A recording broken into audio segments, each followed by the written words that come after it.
Hey, folks, it's Marvin Cash, the host of the Articulate Fly, and we're back with a Ruch Report with the man himself, Brendan Ruch. Brendan, how are you? I'm good, Marvin. Sitting in the Costco parking lot waiting to fill up. Drove in here on fumes. Oh, there you go. So are you going to get the hot dog, the pizza, or the rotisserie chicken for dinner? I don't know if I can step inside. My clothes are soaking wet from working in that hot heat. Yeah, unfortunately not fishing though, right? No. Getting back to fishing ASAP, though. We got some rain the next couple days, and I'm just going to ride the high water from now on. I'm done riding the bench. Yeah, because it's been kind of iffy in your neck of the woods for about a month and a half. Like you could fish if you had to, but you're kind of like just didn't want to kind of make it happen, right? Yeah. I had to take the responsible route and work when I could with the other gig. So now I'm kind of over that, and I'm getting really I'm getting boat fever, I guess, or cabin fever to get in the boat. Yeah, it's always tough when you kind of have to live in the real world and you can fish when the real world lets you and the fishing's not good when that happens, right? Yeah, it's no bueno. We don't like that. No. And so, since, there's really not a lot to talk about on the fishing front, we kind of thought about kind of a question I was kicking around with you. I think we're both fans of those Lamson 3-pack reels. I think we've talked about them before. And, particularly for people that are, fishing smallmouth or they're in some other kind of predator game where they're either like maybe fishing a lot of streamers for trout or whatever, Lamson makes these great, incredibly affordable bulletproof 3-packs where you get a reel and 2 spools. And then the question becomes, what on earth do you put on the spools? And so, maybe we've got an official listener question, but I thought it'd be kind of interesting for us to talk about, like, for smallmouth, if you had to pick your 3 lines, what would they be? For smallmouth, definitely be if you have a super fast rod, we'll start at the top. I'll do bass bug. If you don't have a super fast rod, you can go with the Infinity Warm. That's going to cover your topwater bases. And then some sort of full intermediate. The SA stuff is great, but you have to switch throughout the season, which kind of gets under my skin a little bit. So you've got the full intermediate, which is going to be your like cool to mild temperature line, and then the tropical clear tip. Great lines. They fish really well. They last a long time. I know Airflow makes like a 4-season line. I've had some clients bring that out this year based on Mike Schultz's recommendation, and they seem to like it a lot. And that you don't have to change that line supposedly. So we've got that covered on the intermediate side, and then this year I mentioned it at some point during the spring, but the Titan sink tip Type 3 was crucial during the high water that we had in the spring this year. It was just like money for fishing peanuts or nut jobs, and being able to get them down and keep them down on your kind of like erratic, like pop, and then on that drift, the line's going to be sinking, and it's not going to alter the fly, but it's going to keep that head down. So the next time you hit it with a pop, it's going to be a lateral movement, not going up and down.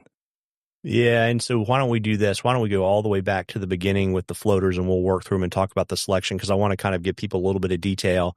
We were talking about super fast, and we were actually talking about this before we started recording on the floaters that, so for example, I've got a 7-weight Scott Radian, and I think that's a pretty fast rod, but you're telling me I haven't fished the Loomis. That's even faster.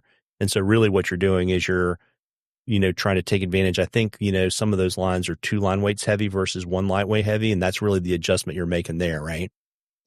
Yeah. So the Titan series of lines, and like for Rio, you're going to have, I believe it's outbound is going to be 2 line sizes heavy. It's similar kind of short head, but you can so every fly rod company is going to have a flagship rod series. So you have NRX with G Loomis, with Sage, you have the R8. And then they're going to have a faster rod series. So they're going to have NRX Salt and then R8 Salt. And those rods are going to be a little bit stiffer, and you can fish either a line size under or the appropriate line size. It just depends on how much you want your rod to bend.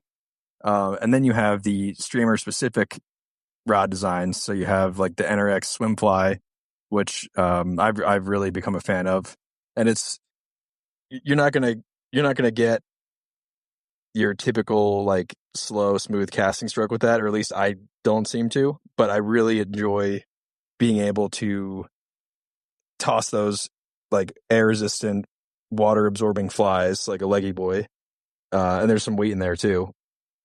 So you're able to like cast them with accuracy without doing a ton of false casts, which makes everything so much easier. That's like springtime. And then when you have your super fast rods, they're going to be tailored towards those lines already. So you don't have to downsize your line there. But yeah, so when you're coming from Flagship Series, I would say you can underline with the Titan fly lines. Yeah, but if we go all the way back to the floaters, right? So the bass bug is 2 times, right? Yeah, I'm sorry. So the bass bug's a Titan long. So that's just going to be a longer version of that Titan taper. And yeah, it's 2 times heavy. So if you have a flagship rod, which the Radian was, Helios, all that stuff, like if it's not streamer specific, I would downsize that just so you can use the casting stroke that you're familiar with, and also you're not going to be crashing into the water as hard. Yeah, and so that one backing off a line, that's the Infinity because it's 1 line weight heavy, right? The Infinity, I would go true to size on the rods you're using. It doesn't matter if it's flagship or a streamer rod. I would go. Yeah, but I guess what I'm saying, a 7 is really an 8. Like you're not trying to monkey around with it, but you would put like if you put so like for example, if you put a bass bug on a 7 weight, it's really a 9 weight line on a 7 weight rod, right? And the Infinity is an 8 weight line on a 7 weight rod. Yep. Yeah. And so that just to kind of, I don't know, we may have confused the hell out of everybody and I apologize, but, the short version is super fast, 2X heavy, flagship, 1X heavy, and that gets you the bass bug taper or the Infinity respectively.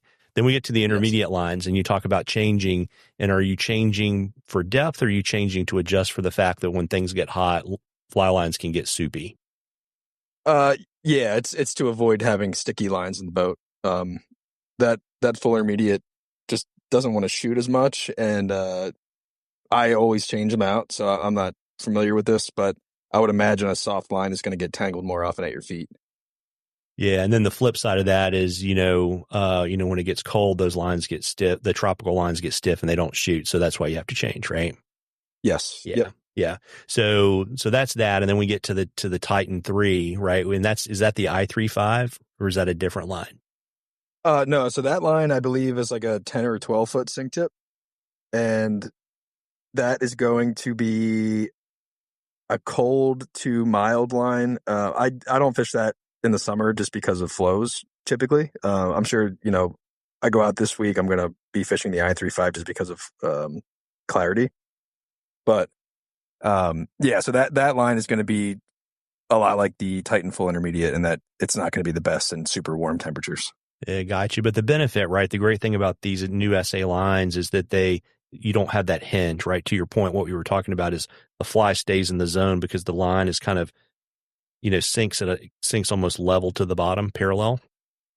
Yes, but I want to be clear in saying that I don't particularly enjoy the triple density lines personally. So I'm speaking of the Titan sink tip, which is just floating running line. Most of the head is floating, and then there's like a 12-foot sink tip at the very end of the head. Got it. Well, we cleared that up for everybody. Hopefully we helped. We figured since it's been just kind of high water and cruddy, this would be a good thing to talk about. And then to get to the real listener question, because I would hate to gyp Jacob out of a chance to win some cool Ruch angling swag or to get some stickers from me. Jacob reached out and he wanted to get your thoughts on the top producing colors for smallmouth based on time of year and watercolor. Yeah, I would say it's going to be more of a watercolor thing than anything. But to be more specific to his question, time of year, like green water, I'm going to be fishing black or black and olive in the spring, and that's going to have copper flash, whether it's in the tail or throughout the whole thing with polar chenille. If I have similar water conditions in the summer, I'm going to be fishing the same fly.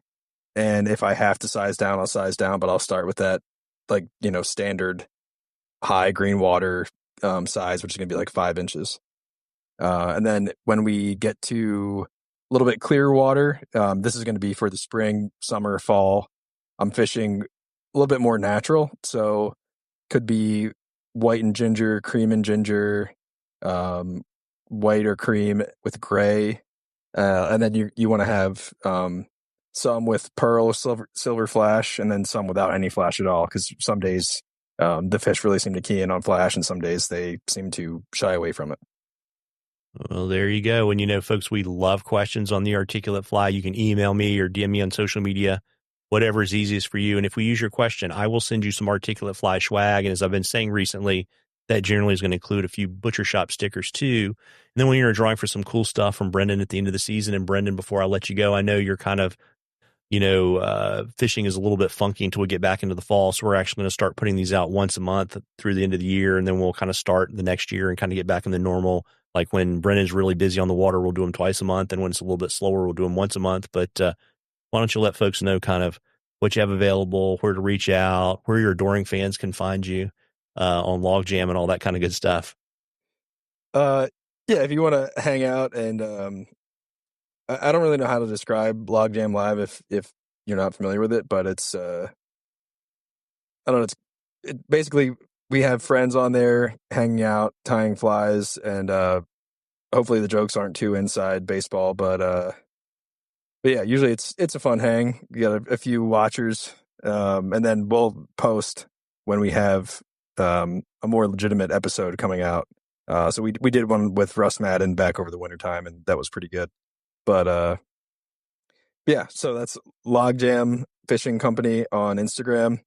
And then my Instagram is Brendan Ruch. I'm also on Facebook. And yeah, so if you want to go fishing this summer or fall, just shoot me an email at ruchangling@gmail.com. And we'll try to get something together and make it happen. Do some bug fishing. And do I remember correctly? Is Logjam 8:35-ish on Tuesdays? Yeah, 8:35-ish on the dot. Every Tuesday. On the dot. There you go. Well, folks, as I always say this time of the year, first of all, now we got to stay cool. But secondly, you owe it to yourself to get out there and catch a few. Tight lines, everybody. Tight lines, Brendan. Take care, guys. And don't be afraid of swamp bass this summer. It's good for you.